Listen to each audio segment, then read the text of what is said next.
히브리서 1장 1절에서 3절. 지나간 때에는 여러 시대의 다양한 방식으로 대언자들을 통하여 조상들에게 말씀하신 하나님께서 이 마지막 날들에는 자신의 아들을 통하여 우리에게 말씀하셨으며 그분을 모든 것의 상속자로 정하시고 또 그분으로 말미암아 세상들을 만드셨느니라. 하나님의 영광의 광채시여 그분 자체의 정확한 형상이시며 자신의 권능의 말씀으로 모든 것을 떠받치시는 이 아들께서는 친히 우리의 죄들을 정결하게 하신 뒤에 높은 곳에 계신 존엄하신 분의 오른편에 앉으셨느니라. 성령님께서는 이 세 구절을 통해 히브리서를 소개하고 계시면서 동시에 예수 그리스도에 관한 하나님의 계시라는 엄청난 보화를 제공하고 계십니다.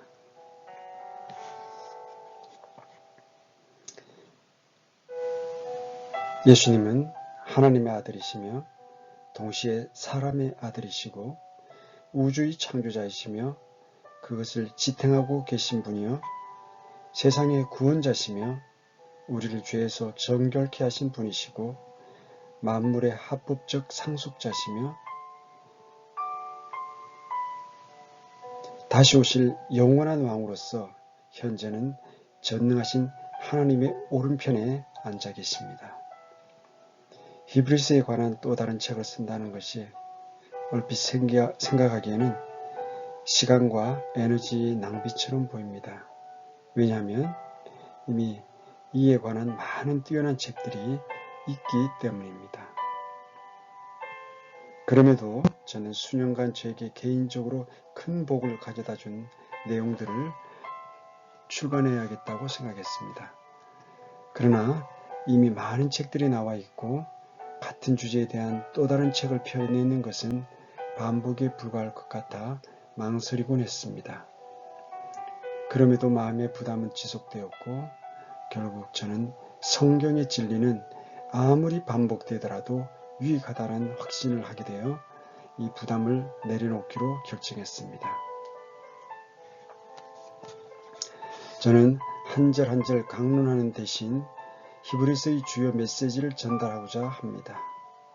가능한 한 자세한 사항들은 피하고 그 대신 히브리서의 한 가지 위대한 교훈인 우리를 대신해서 중보하시는 대제사장이시며 우리를 지탱하시는 분이시며 주님이신 그리스도의 사역을 제시할 것입니다. 히브리서는 성경의 다른 책들과는 사뭇 다른 책입니다. 이 책에 대해 여러 가지 질문들이 있을 수 있겠으나 저는 이에 답변할 생각이 없습니다. 예를 들면 우리는 성령님께서 말씀하시기 위해 사용한 인간 저자가 누구인지 모릅니다. 누가 히브리서를 썼는가라는 질문에 대해 제시하려는 많은 시도가 있었지만 그 누구도 결정적인 답을 제공하지는 못했습니다. 따라서 성령님께서 저자이심에 만족하며 더 이상 이에 관해 언급하지 않고 넘어가려 합니다. 또한 우리는 이 서신의 기록 연대나 수신자 혹은 기록 장소 역시 알지 못합니다. 이 책이 제공하는 메시지만이 중요할 뿐 이런 것들에 대한 추측은 불필요하다고 봅니다. 히브리서의 주제는 예수 그리스도이십니다. 히브리서라고 불리는 이유는 교회가 초창기에는 거의 히브리 그리스도인으로만 구성되어 있었고 사실 바울의 시대까지도 여전히 그러했습니다. 그러나 따라서 이 책은 히브리 그리스도인들에게 쓰여졌고 이에 히브리서라는 명칭을 얻게 된 것입니다. 그런데 히브리서의 기자가 이들을 형제라고 불렀을 때 누구를 염두에 두고 이 서신을 기록한 것일까요? 쉽게 답변하기는 참 어렵습니다. 적어도 두 가지 견해가 있을 것 같습니다. 첫째 견해는 이들은 거듭난 믿는 자로 구원받은 사람들이었으며 히브리서는 이들에게 은혜로부터 떨어져 나가 소유하고 있던 구원을 잃어버리지 않도록 경고하고 있다는 견해입니다. 이 견해는 아르메니안 학파의 신학적 입장으로, 이 입장은 주로 히브리서 6장과 10장에 근거하고 있습니다. 사실 히브리서 해석의 다양한 견해는 이 두 장의 해석에 따른 차이에서 나옵니다. 둘째 견해는 이 서신의 수신자들은 진실로 거듭난 자들이 아니라 다만 입으로만 믿는다고 고백하는 자들이라는 것입니다. 그러니까 이들은 그리스도께 어느 정도 가까이 다가왔다가 최종적으로 실제로 구원받기 전에 뒤로 물러날 위험에 처한 자들이라는 것입니다. 이 견해는 칼빈주의적 신학사상에서 일반적으로 수용되어 왔습니다. 예를 들면 이 견해를 잘 대변하고 있다고 알려진 진술은 다름 아닌 스코필드 관주 성경 히브리서 6장에 대한 관주에 잘 나와 있습니다. 가장 널리 수용되고 있는 입장을 다음과 같이 인용해 보겠습니다. 히브리서 6장 4절에서 8절은 유대인이면서 입으로만 믿음을 고백하는 자들에 관한 것이다. 이들은 구원의 문턱까지 다다랐고 심지어 성령의 빛을 받고 확신케 하시는 사역을 맛보기까지 하였으나 그 후 그리스도 안에 있는 믿음에는 미치지 못했다. 이 구절은 그들이 믿음을 가진 적이 있다고 말하지 않는다. 이들은 가데스 베네아에서 가나안 땅을 보고 손에 그 땅의 열매를 가지고 있기까지 했으나 결국은 돌이켰던 정탐꾼과 같은 자들이라 할 수 있다. 이 견해는 칼빈주의적 구원관을 붙들고 있는 대다수의 주석가들이 일반적으로 따르는 입장입니다. 그렇다면 이 상반된 두 견해 중 어느 것이 올바릅니까? 여러분들은 어느 의견을 지지합니까? 제가 보기에는 둘 다 옳지 않습니다. 만약 우리가 편견이나 사심 없이 하나님의 말씀에만 다가서서 다른 사람들의 교리가 아닌 하나님의 말씀에만 엄격하게 주의를 기울인다면 전혀 의심의 여지가 없다고 확신합니다. 이 질문에 만족스럽게 답변하기를 원한다면 우리는 히브리서의 일부분이 아닌 전체의 문맥을 모두 살펴봐야 합니다. 히브리서 전체에 비추어 해석하지 않는다면 히브리서 6장과 10장에 대해서만 올바른 해석을 얻을 수는 없습니다. 히브리서의 정확한 해석은 사실 다음 질문에 대한 답변에 달려 있습니다. 히브리서의 수신자들은 그리스도인인가 아니면 불신자들인가? 다시 말해 구원받은 자들인가 구원받지 못한 자들인가? 이 문제에 히브리서 전체의 해석이 달려 있습니다. 그 누구도 절반만 구원받을 수는 없습니다. 구원받았든 안 받았든 둘 중 하나입니다. 그들은 부분적으로 구원받았다라고 말하는 것은 전체 논조를 흐리게 할 뿐입니다. 이 히브리인들은 구원받았을까요? 히브리서의 시작부터 끝까지 우리는 히브리서의 신자들이 진정한 성도요, 거듭난 자요, 구원받은 사람임을 진지하게 믿어야 합니다.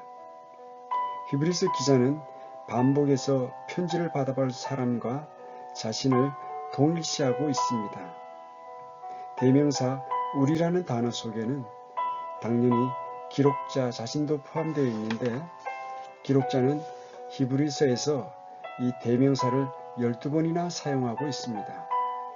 더 나아가 이 히브리인들에 대한 묘사는 분명히 믿는 자에게 어울리는 것이었습니다. 몇 가지 예를 들어볼 테니 주목해 보십시오. 히브리서 3장 1절입니다. 그러므로 거룩한 형제들 곧 하늘의 부르심에 참여한 자들아 우리 신앙 고백의 사도시며 대제사장이신 그리스도 예수님을 깊이 생각하라. 이 말씀이 거듭나지 못한 사람들에 대한 묘사일 수 있을까요? 거듭나지도 못한 죄인을 하늘의 부르심에 참여한 자들이라고 부를 수 있습니까? 예수 그리스도를 자신의 구원자로 영접하지 않은 사람에게 그리스도께서 대제사장이 될 수 있습니까? 다음 구절을 한번 보십시오. 히브리서 4장 14절의 말씀입니다. 그런즉 우리에게 위대한 대제사장 곧 하늘들로 들어가신 하나님의 아들 예수님이 계신 줄 알므로 우리가 우리의 신앙 고백을 굳게 붙들자.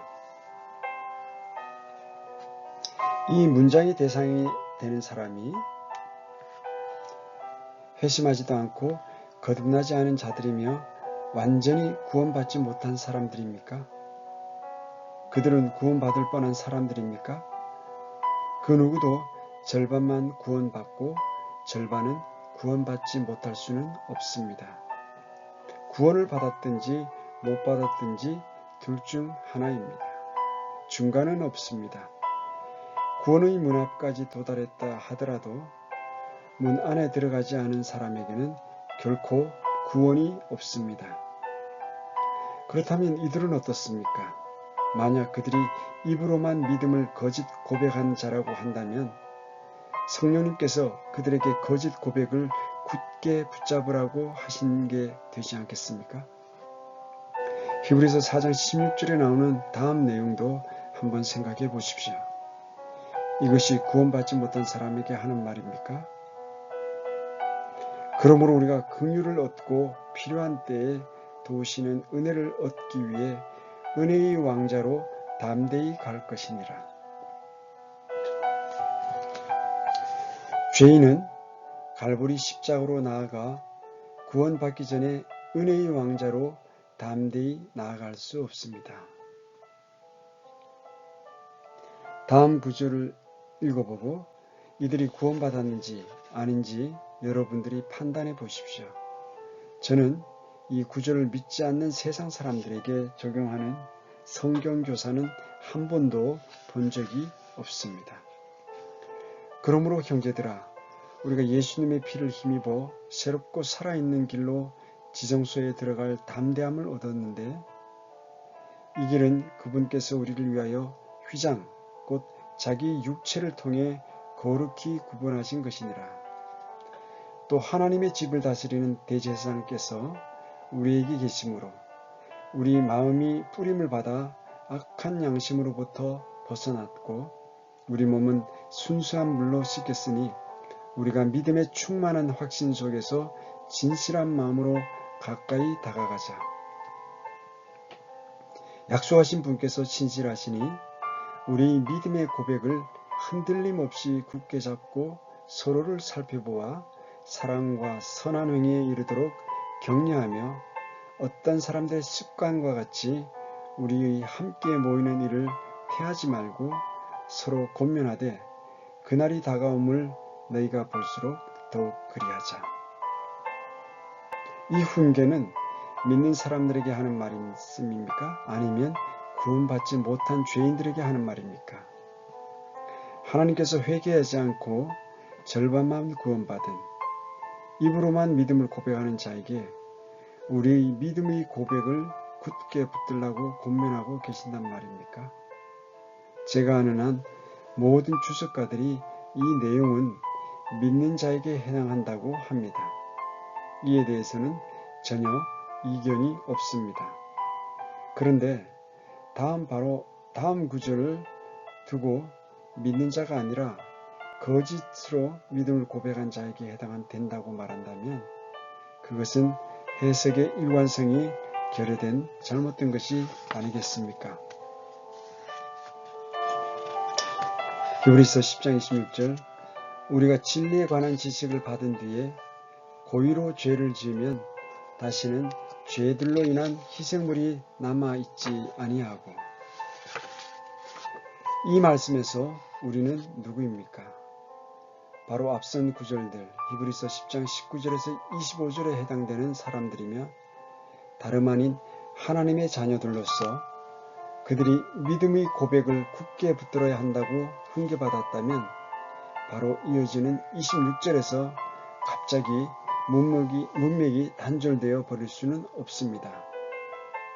26절에 우리도 역시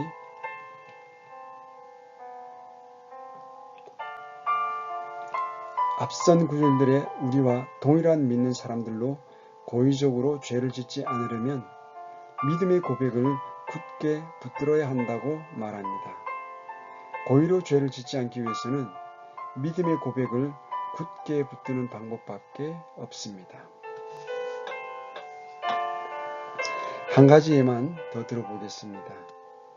히브리서의 또 다른 구절에 고의로 죄를 짓지 말라고 경고를 받는 사람들이 언급되고 있습니다.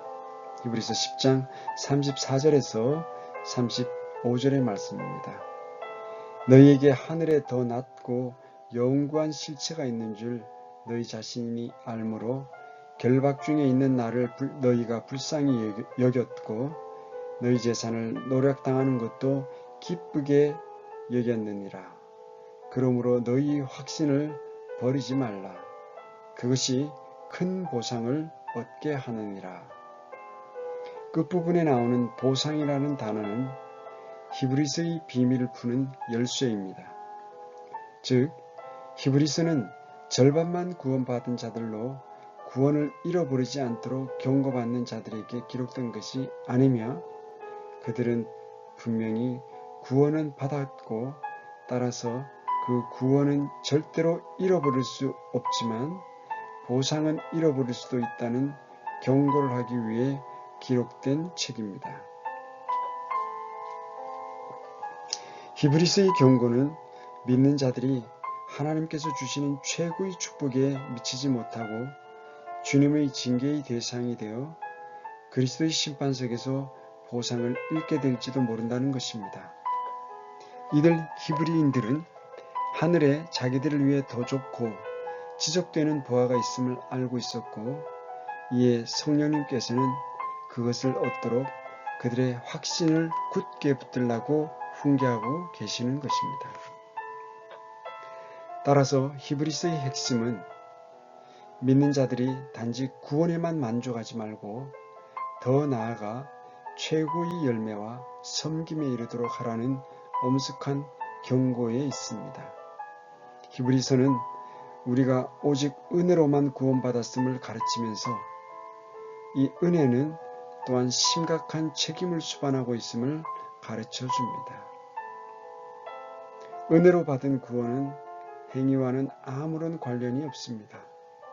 그러나 행위는 은혜가 가져오는 본질적인 결과여야 합니다. 우리는 은혜로 구원을 받았습니다. 그렇기 때문에 주님께서는 우리가 받은 은혜에 합당한 열매 맺기를 기대하십니다. 우리는 그저 멍하니 서서 구원받아 지옥에 가지 않고 하늘나라에 간다는 사실에만 만족할 것이 아니라 더욱 성숙하고 더 나아가 열매를 맺어야 합니다.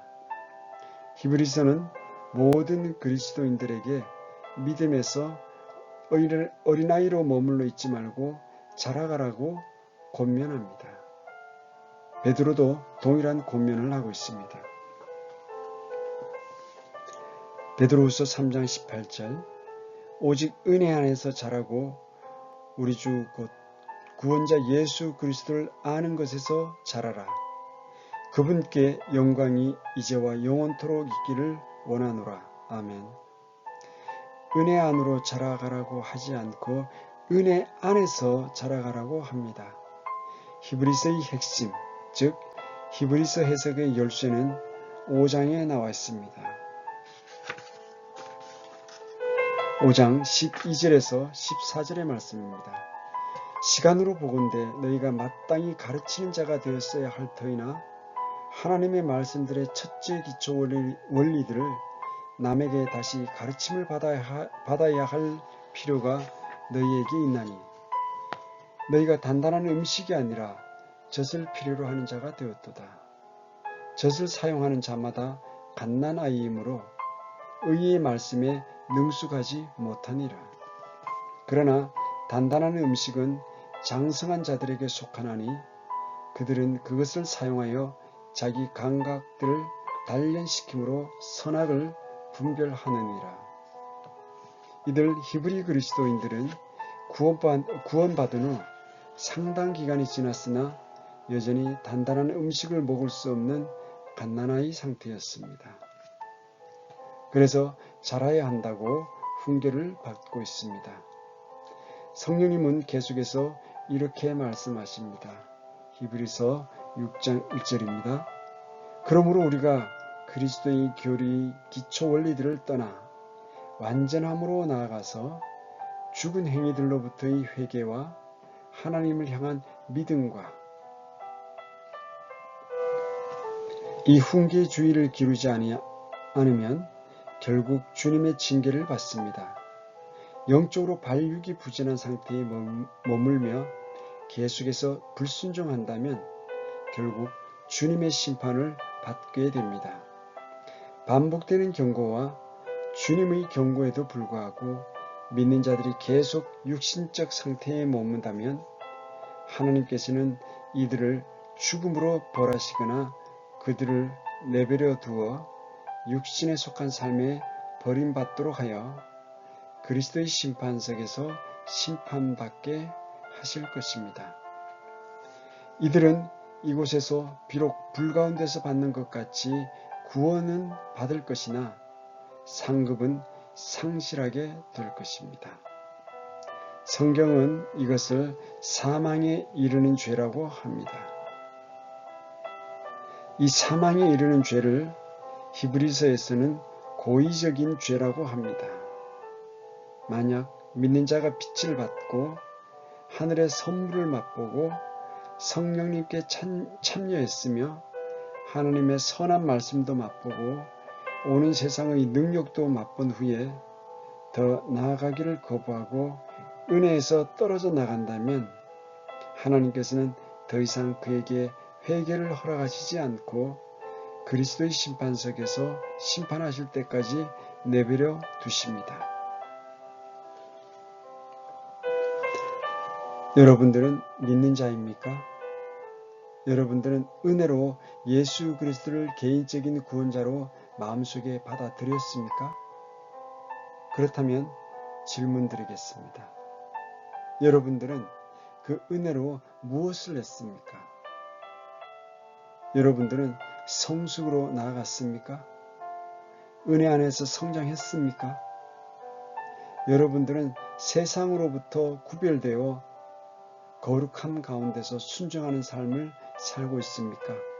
아니면 아직도 육신적인 상태에 머물러 하나님의 말씀에 대한 분명하고도 더 나은 지식을 거역하여 고의적으로 죄를 짓고 있지는 않습니까? 아직도 하나님의 말씀에 어긋나는 어떤 죄에 매달려 있지는 않습니까? 여러분의 양심이 잘못됐다고 알고 있는 그 무엇인가를 아직도 여전히 실행하거나 변명하고 있지는 않습니까? 그렇다면 여러분들은 주님의 심판을 모면할 수 없습니다. 히브리서 10장 30절의 말씀입니다. 원수 갚는 일은 내게 속하였으니 내가 갚아주리라 주가 말하노라 하시고 또다시 주가 자신의 백성을 심판하시리라 하고 말씀하신 분을 우리가 아노니. 우리 믿는 자의 삶 속에 있는 죄를 만약 고백하지 않는다면 그 누구도 심판을 피해갈 수 없습니다. 어쩌면 여러분들은 히브리서 6장과 10장의 경고는 구원받지 못한 자들, 즉 절반만 구원받은 히브리인들에게 해당되고 우리에게는 적용되지 않는다고 들러대면서 상황을 모면해 보려고 하실지도 모르겠습니다. 히브리서 10장 30절도 우리에게 해당되지 않는다며 피해보려고 성경을 왜곡시키는 사람들 역시 하나님의 심판의 대상이 될 것입니다. 살아계신 하나님의 손 안에서 떨어지는 것은 두려운 일이로다. 히브리서의 교훈과 부담은 1차적으로 죄인들의 구원을 위한 것이 아니라 이미 구원받아 믿는 자들이 그리스도의 심판석에서 얻게 되거나 상실하게 될 보상에 관한 것입니다. 우리는 이것을 피할 수 없으며 거듭난 모든 그리스도인들은 오히려 히브리서 12장 1절에서 2절 말씀에 나와 있는 훈계에 귀를 기울여야 합니다.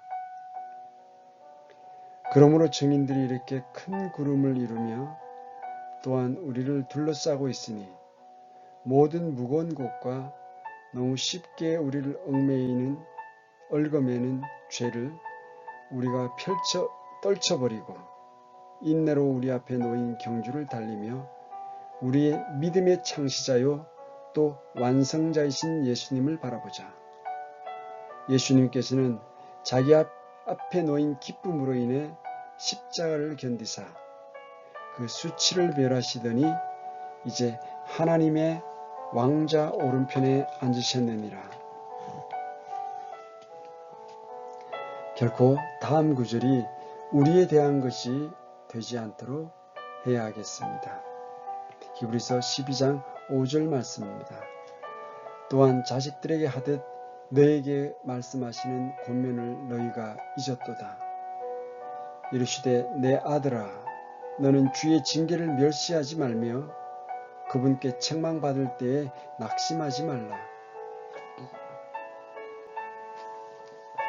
우리가 알고 있는 모든 죄, 의심스러운 모든 죄에 대해 우리의 마음을 점검해 보십시오.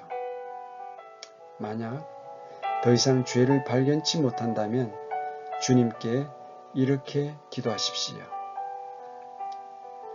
시편 139편 23절에서 24절의 말씀입니다. 오 하나님이여 나를 살피사 내 마음을 아시고 나를 시험하사 내 생각들을 아시옵소서. 또 내 안에 어떤 사악한 길이 있는지 보시고 나를 영존하는 길로 인도하소서.